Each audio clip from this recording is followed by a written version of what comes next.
So with our handsome Mr. P, we're going to warm up a little bit with some find it's. Ready, sir? And then we'll go right into working a little bit with our take it and drop it's or go grab it, because we're going to play with the flirt pole a little bit. So remember too that for some babes, if we are turning the game of keep away into a big deal, I know you mentioned sometimes he grabs for like a hand towel. To our best ability, I know we've discussed this a little bit, is we want to try to create an environment where the pups are set up for success. So if you're finding there's certain skills he's getting really good at because it keeps happening, we may find that prevention is better than, of course, scolding for the inappropriate skill. Because the problem with getting upset or overwhelmed or getting him flustered is that it might still just create a moment where us coming near when you have something is confrontational or overwhelming. So if I know like last time he grabbed like a hand towel when he was at home with you, I'd recommend to go right into grabbing some really fun snacks. Maybe you bust out a toy he hasn't seen in a while, and you make it more fun to practice exchanging for the item. I know we dived into the toy exchange game and working some of those dynamics. That would be something I would be practicing throughout the week, not waiting for him to grab inappropriate items and then ask for drop it. So if every time we ask for a drop it, it means the game is over from his perspective, then drop it turns into they're going to take it away from me, I better run away, or I better not want to give it up or share. So we do want to be careful with how we're creating this relationship with the puppy, because if it turns into distrust where every time they do finally grab something they find appealing and it's always things we don't want them to have, then that's a lot of practice with items being taken.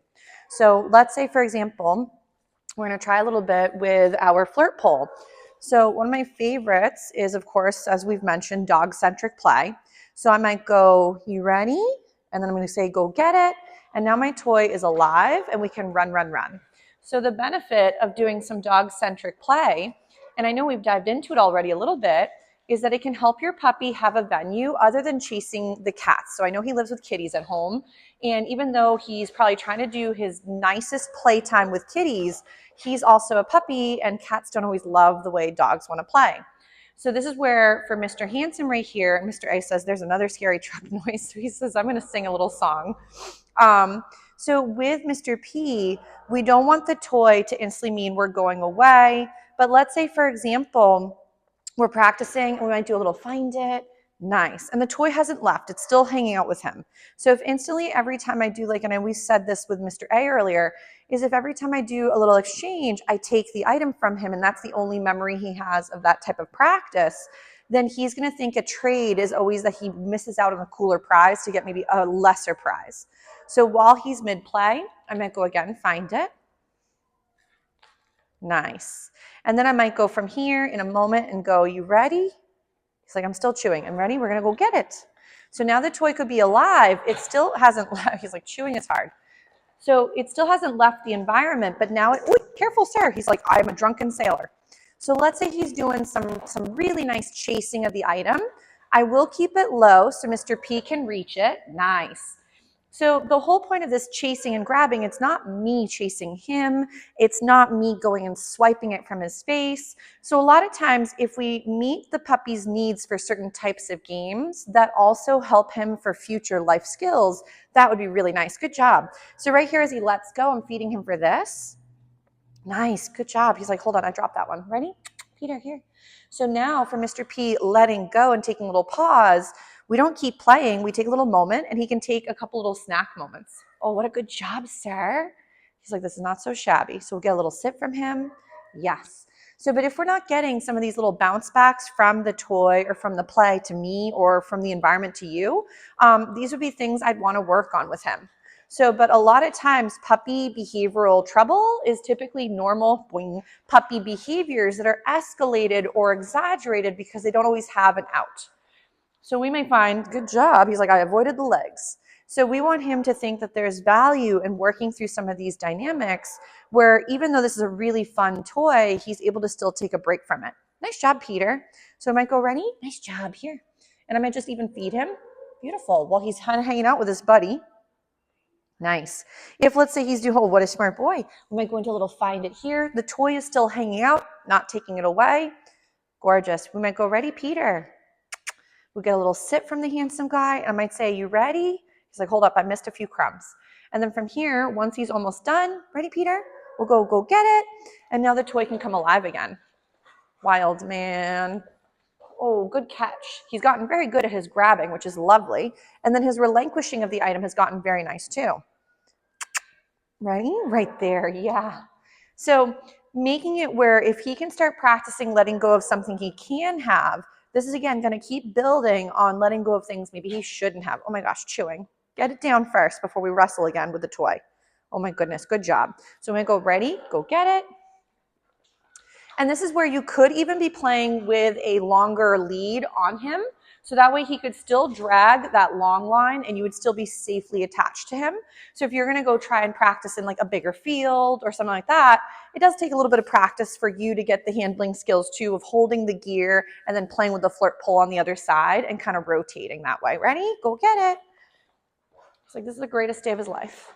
Wild man. I know, we're trying to make nice big loops for this handsome boy. He's doing such a nice job. Where are you going? So close. Wow. He's doing a very, very good job. And we'll let him catch it. Nice. So, but definitely getting Mr. P. Ready? Drop. Good job, Peter. Is to practice these letting go moments has value and it feels safe and it's not confrontational and it doesn't always equal nice the end of the game. This means that later when he does grab for other items like we mentioned, this would be like, again, the stepping stones of knowing how to do it before we need it in the real world. So definitely getting him, he just has to go get a little drink of water, but getting him to practice with maybe a toy that's similar. You could even do, again, make your own goodies. Maybe there's some toys he really loves and you could put them on a tether and now you have him chase the toy around in the yard. It might be a great way to build some energy, both mental and physical, to come out and then go for those little walks too. So we wouldn't want to work him to the point where he's overtired, like we've mentioned in the past too for any of the boys in here, is because if they go into the point where they're just really fatigued, the problem with that is then typically you're going to have more difficulty than if they were well rested or had a bit of exercise and some thinking and then worked some more skills.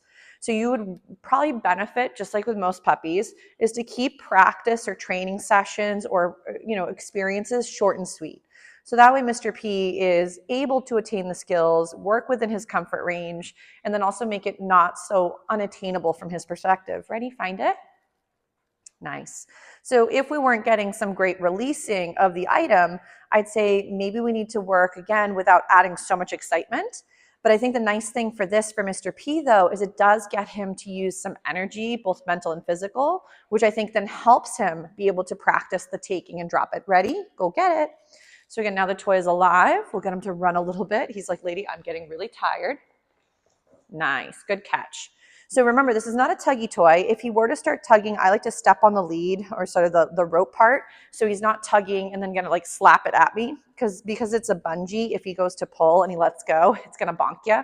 So I do also recommend typically use the handle because if he were to pull or he yanks a little bit, we don't wanna let go of the pole and bonk him at the same time. So ready? Oh, good job, Peter. So again, I'm gonna feed him for this. That was beautiful. Ready, Peter? So we might do a little look. Yes. So sometimes you can rotate through a few different skill sets when Mr. P is working through some of these different play dynamics too. So you're building in that there's value in working a few different skills even when his mind and his body are a little excited. So you ready? Gotta make sure you've chewed it all. Ready? Go get it. And then we'll give Mr. P a little break in just a little bit because he is getting nice and tired. So close, you've almost caught it. He's exhausted, this handsome boy. And two, since the flirt pole is a really fun toy for them and it does expend some really great energy, I would still keep it under like 10 to 15 minutes or gauge how well the puppy's doing because since they're still growing and developing, we don't want them to exert themselves too heavily where they could, cause harm. So I would gauge, how is my puppy working? How are they moving? Are they still running well? If you notice they're running slower and they're more clumsy or whatever could be going on, you want to just be careful that you're proactive in preventing potential injuries. So, and of course, puppies can hurt themselves literally doing anything, maybe tripping all by themselves, but we don't need to add more fuel to that fire. So I would highly recommend keep the training and the practice easy and attainable and make sure that when we are playing, there's like levels to the play. So if it's too woohoo, then we might be typically reinforcing you go bananas and we give you more, goodies while you're losing your marbles. So I would highly recommend if he gets excitable and he's had a hard time coming back from it, this is where play with us can be really nice because we're practicing revving the engine and putting the brakes on, or working on turning on and turning off the switch. So this is really pretty. Good job, Mr. P. And I think too, if we were to expend a little bit of mental and physical prior to then practicing loose leash walking, that would probably be really helpful for both of you. So almost view it like stretching before you work out. You might find that his stretching might be a little bit of play before we go into working like big boy loose leash walking skills. And then that way you might be both really nicely set up for greater success for both of the games, be it play and with walking. So we'll give Mr. Handsome, I'm just gonna plop it up here. We'll give him a little breather. Mr. P, you did such a good job. He's like, lady, that's my best friend. Here, we'll do a little find it for Mr. Handsome and we'll give him a little break. But he's really doing a stellar job. And I'm excited he's gonna be at the structured play class as well.